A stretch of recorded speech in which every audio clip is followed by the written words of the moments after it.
Dans cet épisode, je vais te parler de la fréquence idéale des messages pour garder son intérêt. C'est de ça qu'on parle aujourd'hui. Moi, c'est William et je te souhaite la bienvenue au podcast Authentique. Le but de ce podcast, c'est de t'aider à mieux comprendre le monde des rencontres pour te permettre d'avoir la vie amoureuse et sociale que tu mérites. Bonne écoute et n'oublie pas de t'abonner. Le thème de l'épisode d'aujourd'hui est un peu plus technique. Habituellement, les épisodes de podcast, j'essaie de m'en tenir plus à des conseils où est-ce que je présente des principes ou des nouvelles façons de voir les choses, donc un peu plus sur la croissance personnelle, tout ça. Mais je sens que cette question-là revient souvent, j'avais envie d'y répondre et je vais quand même t'amener les principes les plus importants en fait pour avoir la bonne fréquence au niveau des messages, que ce soit sur un site de rencontre ou une fois que tu as rencontré cette femme-là, au niveau des textos que tu lui envoies.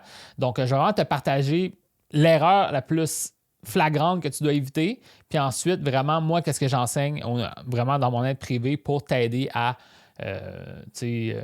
avoir la bonne fréquence de messages pour te rendre à faire développer les choses de la bonne façon avec une femme.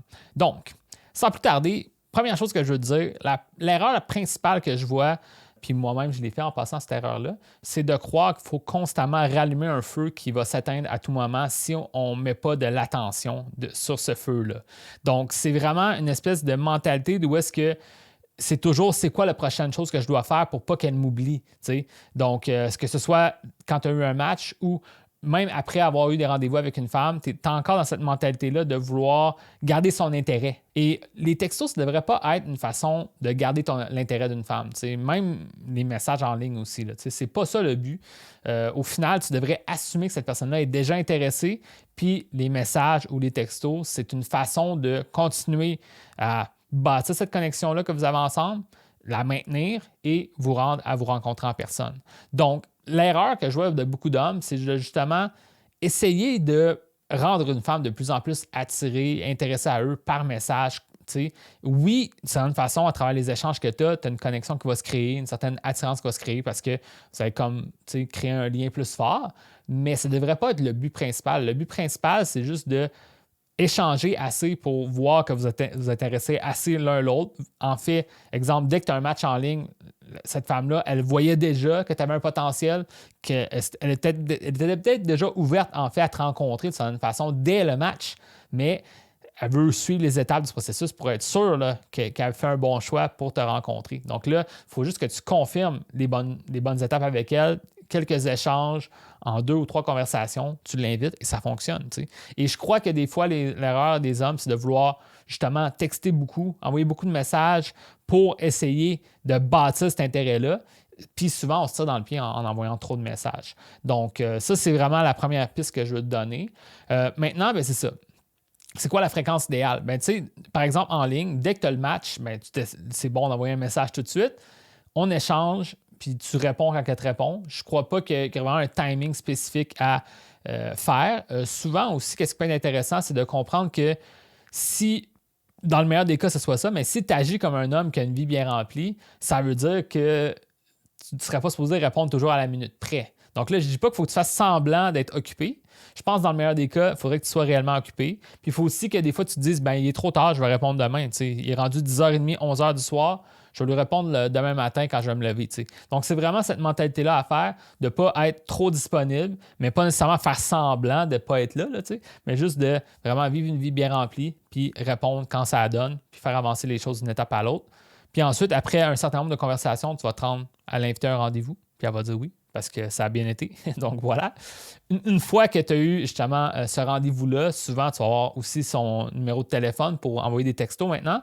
Puis souvent, c'est là que beaucoup d'hommes vont se tirer dans le pied parce qu'ils vont se dire, maintenant qu'on s'entend bien sur le premier rendez-vous, par exemple, ça a bien été, là, je dois maintenant sûrement lui souhaiter bon matin à tous les jours pour comme montrer que je suis encore intéressé. Puis ça, c'est souvent une erreur. Puis il y a même des hommes qui le font dans les rencontres en ligne, avant même le rendez-vous, de souhaiter des bons matins. C'est pas utile, selon moi. Des bons matins, bonne nuit, j'espère que tu passes une bonne journée, ce genre de trucs-là, parce que en fait, c'est encore une fois dans cette mentalité-là de vouloir garder un feu allumé pour pas qu'elle t'oublie, mais c'est pas nécessaire. Plus tard, si tu crées une relation avec cette femme-là, tu commences à la fréquenter, tu deviens en relation avec elle. Puis si tu as envie de lui souhaiter des bons matins, des bonnes journées, puis c'est votre dynamique de couple que vous voulez, qui peut faire ça, tu peux. Mais dans la majorité des cas, même moi, je pense que je ne le recommanderais pas dans cette dynamique de couple-là. Ce sera à toi de voir qu'est-ce que tu veux faire. Mais au début, là, dans les premières étapes de rencontre, c'est comme un surinvestissement de toujours comme être après la personne. Tu veux en fait qu'elle ait le temps de s'investir elle-même dans la relation. Donc, qu'elle se demande un peu où est-ce qu'elle est en ce moment, puis pourquoi tu t'envoies pas un message tout de suite. Donc, ça, tu sais, cette espèce de doute, c'est comme une curiosité, en fait, de vouloir en savoir plus la prochaine fois que vous allez vous voir en personne. Donc là, si c'est trop disponible tout le temps là, en train d'envoyer des messages, ça ne va pas fonctionner. Donc, même après le premier rendez-vous, c'est pas nécessaire d'envoyer des messages constamment, là, tu sais. Donc, vraiment, moi, ce que j'enseigne qui est comme intéressant, c'est d'aller à l'envers. Donc, dans le fond, regardez c'est quoi l'objectif final que tu veux faire. Pas sûrement, mais c'est définitivement avoir un prochain rendez-vous avec elle. Donc, pars de ça et après, retrace ton chemin pour la suite. Donc, moi, ce que j'enseigne, c'est de voir une femme environ 1 à 2 fois par semaine. Souvent, c'est mieux 1 fois par semaine dans les premières étapes, par exemple, les premières semaines que tu vois une femme. Donc, tu as eu un rendez-vous avec elle, tu sais que tu vas avoir un autre rendez-vous, je te donne un exemple, jeudi de la semaine d'après. Bien, pour te rendre à l'invité pour ce jeudi-là, tu dois l'inviter sûrement, moi c'est ça que j'enseigne encore une fois, au moins 3 jours avant. Souvent, quand tu es à la dernière minute, tu peux justement arriver sorti nulle part, puis ça se peut qu'elle refuse tout ça. Puis si tu arrives trop loin, disons 1 semaine d'avance, mais la personne, ça se peut qu'elle oublie ce projet-là ou qu'elle annule le projet finalement parce que c'est comme trop loin. Donc, tu veux vraiment créer cette invitation-là environ 3 jours avant. Donc là, si c'est jeudi, bien, tu l'invites peut-être lundi. Par exemple, là, je donne un exemple, lundi ou mardi, peu importe. Tu n'as pas besoin d'être spécifique, là, mais tu l'invites en début de semaine pour la fin de la semaine. Fait que si tu sais ça, ben là, tu sais que maintenant, tu as eu un rendez-vous. Je te donne un exemple. Tu as eu un rendez-vous le mercredi de la semaine d'avant. Tu veux l'inviter le jeudi de la semaine d'après. Là, il faut que tu la réinvites pour mardi, par exemple. Donc là, tu as quelques jours entre-temps. Puis la stratégie, ça serait que de là jusqu'à mardi, tu envoies peut-être un texto qui est intéressant, ce que j'appelle des textos qui apportent de la valeur. Donc, c'est vraiment une affirmation qui partage une tranche de vie ou qui montre que, justement, vous avez parlé de quelque chose sur le rendez-vous. « Hey, regarde, je viens de voir ça, ça m'a fait penser à toi. » Exemple. Ça, c'est un exemple classique que je peux te donner, que tu peux utiliser si tu veux. Puis ensuite, elle va répondre « Ah, cool. » Puis tu sais, tu n'as pas besoin de bâtir quelque chose de très fort. C'est plus comme un petit échange. Puis après, peut-être, le mardi, là, comme je t'ai dit, ben, tu lui refais un autre texto comme ça avec une petite tranche de vie, un petit truc. Et là, elle va te répondre. Puis après, tu dis hey, je pensais à ça, serais-tu ouverte à ce qu'on se revoie ce jeudi? Puis là, blabla. Je ne vais pas donner comment inviter une femme à un rendez-vous. Ça, c'est un autre épisode de podcast peut-être. Mais tu comprends un peu le principe au niveau du timing. Ça fait que c'est beaucoup moins lourd que tu pourrais croire. Puis une autre affaire que je veux dire par-dessus ça, parce que j'ai vu ça sur mon profil Facebook récemment, j'avais posé une question. Tu sais, des hommes qui vont dire, en fait, il y a des coachs qui vont dire d'attendre 3 jours après le rendez-vous. Je ne crois pas que c'est nécessaire de faire ça. Selon moi, là, tu peux dire je suis arrivé sain et sauf, c'était le fun de t'avoir rencontré, passe une bonne soirée. Ça peut être ça, là, ton texto, après avoir eu un rendez-vous avec elle. Là, donc, c'est pas nécessaire de ne pas envoyer de message du tout. Tu peux l'envoyer le jour même si tu veux, mais c'est une continuation des échanges que vous avez eus ensemble, pas repartir quelque chose. C'est juste comme pour fermer, comme on ferme la boucle.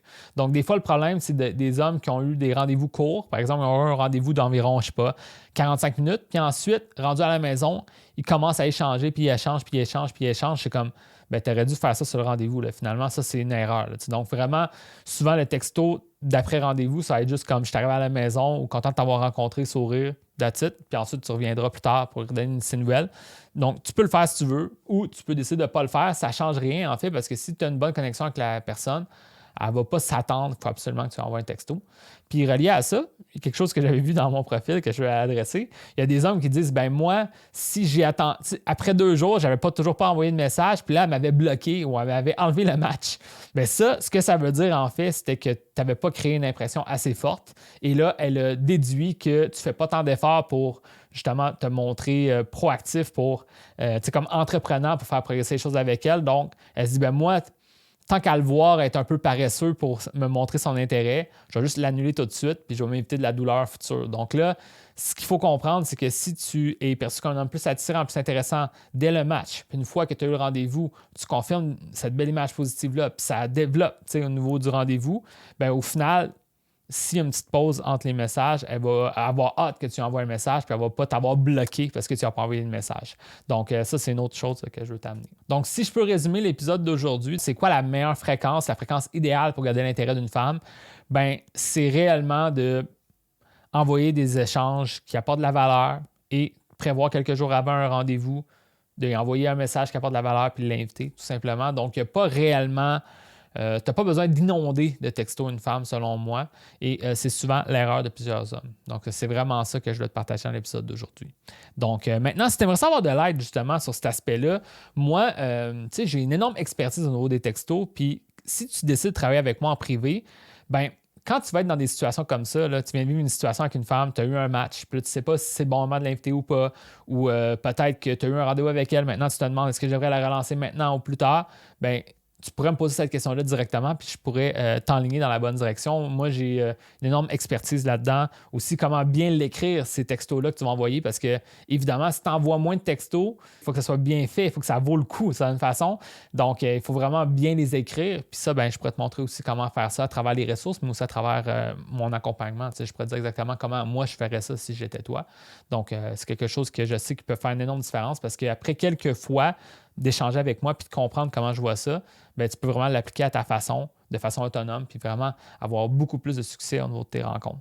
Donc, that's it. Ça fait partie justement de mon programme de coaching complet qui s'appelle l'approche authentique. Si tu aimerais en savoir plus sur ce programme-là, bien, viens me voir. Je peux te donner de l'information sur ça, puis on pourra en discuter. Donc, that's it. Fait que sur ça, bien, je te souhaite vraiment bonne chance dans tes rencontres et on se voit dans un prochain épisode.